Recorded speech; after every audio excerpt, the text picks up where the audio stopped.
بسم اللہ الرحمن الرحیم۔ اللہ کے نام سے شروع جو نہایت مہربان رحمت والا ہے۔ السلام علیکم ورحمۃ اللہ وبرکاتہ۔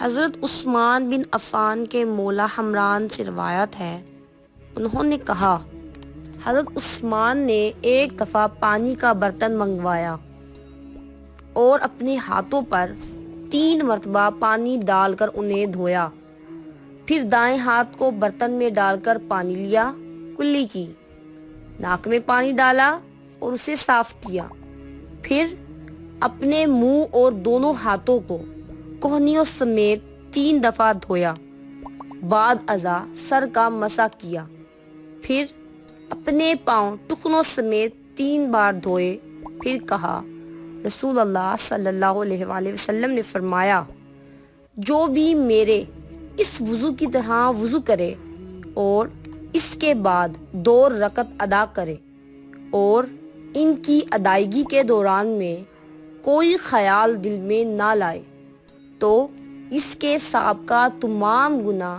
بخش دیے جائیں گے۔ صحیح بخاری حدیث نمبر 159۔ جزاک اللہ خیرہ۔ Subscribe for more videos.